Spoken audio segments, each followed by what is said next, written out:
Salve, salve nação, nação, vambora reger aqui mais um vídeo, né, sobre o Mauro César Pereira, a análise dele, né, o Flamengo venceu o Volta Redonda de Vieira por 3-1, não jogou bem, novamente, mas mesmo assim, acabou vencendo, e é importante vencer, mas é importante também apresentar um bom futebol dentro de campo, porque a Recopa contra o Del Valle está se aproximando, e o bom futebol do Flamengo, até o momento, não é demonstrado dentro de campo, né. Isso preocupa? Preocupa. Mas agora o resultado foi bem. Vai poupar agora contra o Resende, na minha visão.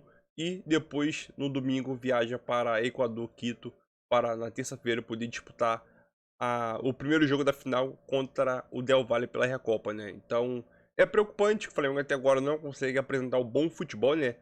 Vitor Pereira mexe, mexe, mexe e o time não se encaixa, não consegue apresentar um bom futebol de fato.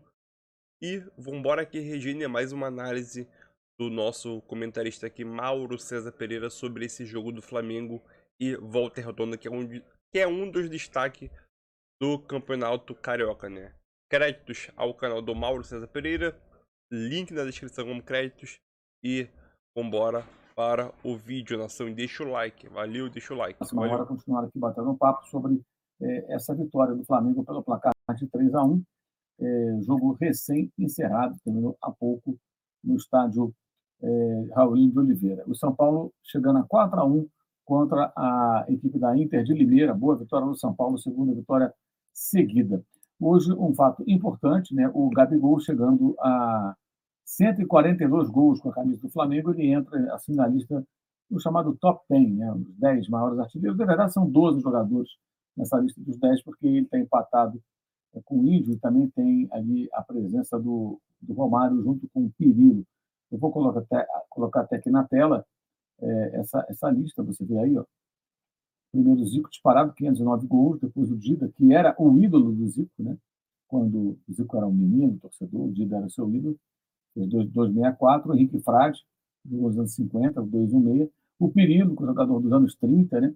Artilheiro maior do Campeonato Carioca de uma só edição pelo Flamengo, tem 204, fez 204, mesmo número de gols do Romário, o Jarbas 154, o Leandro da Silva 153, Bebeto 151, Zizinho, grande Zizinho, mestre Ziza, 146 gols, um dos maiores jogadores da história do futebol mundial.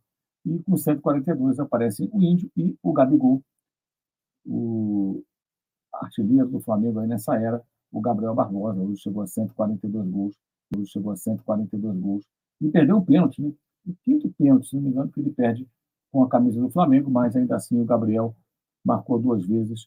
E muito maduro, né, no final do jogo, dando uma entrevista ali à beira do campo. Ele foi muito maduro mais uma vez, está indo muito bem o Gabriel, em campo e fora dele. Até quando perde pênalti, ele acaba decidindo o jogo e dá boas entrevistas. Ele falou, para quem não viu, olha, todo respeito ao Campeonato Carioca, mas nós temos que buscar aqui o que é mais dizer, né? No caso, agora a Recopa, que é um título internacional, o Flamengo joga na terça-feira que vem, lá em Quito, no Equador, contra o Independente Del Valle. Ou seja, hoje foi importante pelo teste, recuperou a liderança, tinha 2 jogos a menos, o Flamengo vai se classificando naturalmente para a fase decisiva do campeonato. E experiências, né? Hoje, muita gente, obviamente, aquela coisa do engenheiro de obra pronta, tirou o Everton Ribeiro, o Everton Ribeiro vem jogando muito mal. Hoje o técnico fez a experiência com o Vidal, que entrou bem no jogo até lá contra o Ali. No intervalo teve que tirar o Gerson porque sentiu lá uma pancada. E aí voltou o Everton Ribeiro, pegou um segundo tempo, o time do Volta Redonda só se defendia basicamente, tinha um contra-ataque perigoso, mas passava muito tempo fechado. E aí o Everton Ribeiro, que é um ótimo jogador, eu vinha dizendo, inclusive, o Everton Ribeiro ficar de fora de um jogo contra o Volta Redonda, porque o técnico vai fazer uma experiência, não significa que ele foi banido do Flamengo, que nunca mais vai jogar, que o técnico não gosta dele. Não, foi só uma experiência, ele entrou até bem no jogo, participou do primeiro gol, passe, que teve um belo corta-luz do Pedro, a finalização do Gabriel, e fez até um bom jogo. Pega um pedaço do jogo, já que, ainda mais depois do gol de empate, o Volta Redonda vai sentindo, vai cedendo a pressão, aí os espaços vão aparecendo e o jogo fluiu mais. Agora, chamar de 3 volantes, um trio, o Thiago Maia, esse é volante, Gerson e o Vidal, acho que é demais, porque a gente precisa se livrar um pouco também dessa terminologia, né? Se você olhar o meio campo do Liverpool, o Liverpool campeão europeu, tinha o Hinaldo, tinha o Henderson, tinha o Fabinho. 3 volantes, eu entendo como 3 meias que jogam, que desarmam, que jogam, que desarmam, que jogam. E 3 homens na frente, que eram Firmino, Salah e Mané.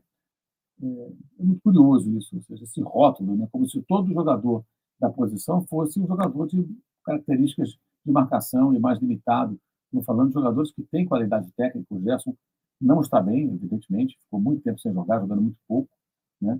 Então vai levar um tempo até ele recuperar a sua melhor forma técnica, né? E física até. E o Vidal é um jogador de nível internacional, não é um jogador qualquer. É veterano, tudo mais, mas não estamos falando de um cabeçudo, né? E o próprio Thiago Maia é um volante de bons recursos. Acho que ele não é um jogador meramente um cão de guarda ou coisa parecida. A Arrascaeta fez um belíssimo passe para o segundo gol, ao mesmo tempo perde algumas bolas que geram ataques do adversário. Aconteceu no segundo gol do Al-Ahly sábado, aconteceu hoje alguns momentos de perigo criados em volta redonda com contra-golpes do time da casa. Ele errar passes até por uma certa, não seria displicência, preciosismo, ou seja, está faltando assim, mais concentração, a qualidade desses caras não está em discussão. O que se discute é o momento, a concentração, a forma física e técnica, a entrega, a oscilação dentro do jogo. Os jogadores têm que ser questionados, têm que ser cobrados, porque não é a primeira vez que há essa acomodação desse elenco, que inegavelmente tem enorme qualidade. O Flamengo não precisa de jogadores. Tem que trazer um volante de marcador. Não, tem que todo mundo participar do jogo. Todo mundo tem que marcar, todo mundo tem que correr de forma organizada. Isso é treinamento, é tempo e dedicação e respeito à camisa e à torcida. Hugo Campos, falando que o Gabigol é monstro, ídolo demais. O Eduardo Carvalho, e ele até dizia que estava gostando no começo, porque uma coisa que ele falou é verdade. Ele poderia ter feito mais experiências, montou um time completo, só tirou a Everton, testou ali o Vidal no lugar, para tentar ganhar um jogo. Ele sabia que tinha que ganhar. Sábado ele vai com reservas contra o Resende, para depois jogar completo lá contra o Independente Del Valle, né? Então, ele observou até algumas coisas interessantes, né? Na recuperação da bola, movimentos iniciais bons até, mas até ele no primeiro tempo comentava dos erros da Arrascaeta, né? Em algumas jogadas, quando o time está tentando se posicionar no ataque, tentando sair para o jogo, o Arrasca tem perdido muitas bolas, tem errado de uma maneira que evidencia um mau momento técnico. Mas como ele é muito talentoso, ele consegue encaixar um passo no segundo gol, ele consegue fazer algumas jogadas, mas está muito aquém. E por isso que eu acho até que uma situação dessa, o melhor seria, talvez, até parar o jogador, dar um tempo, ficar treinando, fazendo uma alimentação bacana, treinamento, fisioterapia, o que for necessário para eliminar qualquer probleminha e entrar num ritmo mais interessante. O Passatempo Gamer, ele apoia o técnico Vitor Pereira e diz: se torcemos para que ele caia, quem se ferra é o torcedor. Sem dúvida. Achou o quê? Que vai chegar um outro técnico amanhã para resolver tudo? Alguém tem a inocência de imaginar que se o Jorge Jesus, isso aí porque eu lembro que todo mundo comenta que ele mexe, desembarcar daqui a alguns dias no Rio de Janeiro para treinar o time, ele vai fazer assim e tudo vai caminhar? Não vai, cara. Não vai, não. Não é assim que funciona, não. O Douglas pergunta se não era para o Vidal ter sido expulso para a entrada no final do primeiro tempo. Não acho que tenha sido a entrada para a expulsão, não. E acho que não foi pênalti. Achei ridículo a marcação do pênalti que o Gabriel perdeu. Ridículo. Não foi nada. Ali os dois ali brigando por espaço, o jogador fala, sai para lá, o Gabriel abre o braço, cai, o Bandeirinha foi quem dedurou e o árbitro foi na dele. Ótimo repórter, ótimo companheiro de trabalho. Mas o Cícero perguntou para ele, né, sobre quem é o titular e tal, o Everton Ribeiro vai ficar no banco. Eu falei, não tem isso, ele tinha que tomar uma providência, tinha que fazer alguma coisa, porque o time está tomando muitos gols, hoje voltou a ser vazado. Então faz uma mexida justamente para quê? Faz uma mexida para tentar ajustar a equipe. Ainda assim, o time concedeu alguns contra-ataques à equipe do Volta Redonda. Então, é isso, são testes, são experiências, são mexidas. Eu me lembro que uma das coisas mais bizarras que eu acompanhei em termos de Flamengo e reação de torcida durante os últimos anos foi quando o Rogério Ceni treinou, aí vazou a informação que ele treinou o Arão como zagueiro, ou seja, ele pensava no Arão como zagueiro, estava sem o Rodrigo Caio, estava contundido, e nem jogou mais naquela reta final do campeonato, já entrou em 2021, né, campeonato 2020, e aí ele treinou o Arão como zagueiro, pensando em aproveitá-lo da função para melhorar a saída de bola, queria um zagueiro com mais qualidade no passe, o que era fundamental para construir a jogada lá de trás. A forma como o time jogava, ele queria que o time se apresentasse. Houve uma revolta. O Arão jogou bem de zagueiro, gente. Jogou bem de zagueiro. Comprometeu muito pouco, e o time foi campeão brasileiro daquela maneira. Então, assim, quando você tem gente criticando, porque no treino o técnico fez um teste, imagina no jogo. E hoje ele tentou corrigir. E é muito importante ressaltar isso. O Everton Ribeiro não saiu do time porque vinha jogando bem. Saiu do time porque vinha jogando mal. Vinha jogando mal. E hoje ele entrou durante o jogo, mas ele só teve que se empenhar por metade de uma partida. Porque ele foi preservado, ficou no banco.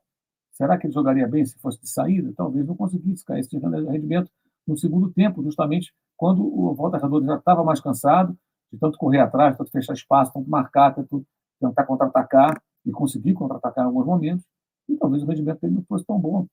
Enfim. Então, é isso aí, nação. Flamengo venceu, não convenceu novamente. Contra um dos destaques do Walter Redonda. O Walter Redonda não chegou a ameaçar tanto o Flamengo. Óbvio que fez aquele gol ali no contra-ataque, vamos dizer assim, conseguiu fazer o gol. Um excelente gol. Foi do Flamengo. Não jogou bem, né? Teve o pênalti que o Gabigol dificilmente perde, né? Uma coisa que eu percebi é que o goleiro, ele não deu o canto pro Gabigol. Geralmente o Gabigol, ele vai para a bola, ele dá aquela última ameaçada, aí o goleiro escolhe o canto, o goleiro pula, ele troca o canto. O goleiro ficou parado. Aí o Gabigol foi escolher um canto, o goleiro só foi no canto dele. Então, é aquilo.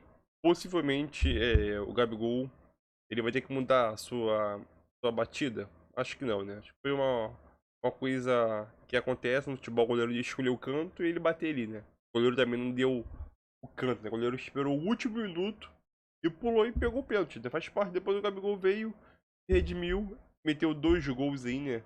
Para ajudar o Flamengo a virar o jogo. E depois o Pedro sacramentou, né, a vitória do Flamengo, né? Uma coisa que me chamou bastante atenção foi aquele passe do Arrascaeta, filho. Pelo amor de Deus. É cada passe que o Arrascaeta dá, meu filho.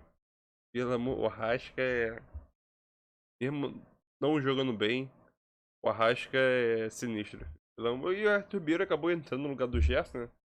Aí o, vamos dizer assim, machucado, né? Entre aspas, machucado. E acabou o Arthur Beira ajudando, querendo não dar mais. Agilidade, não era agilidade a palavra, o termo certo, né? Mais mobilidade, vamos dizer assim, o meio de campo ali. E, querendo ou não, isso ajudou muito o Flamengo no setor de meio de campo ali. Vidal, vou dar uma nota 6 ali pra ele, a atuação dele dentro de campo, né? Foi razoável, na minha visão, né? Então, é isso aí.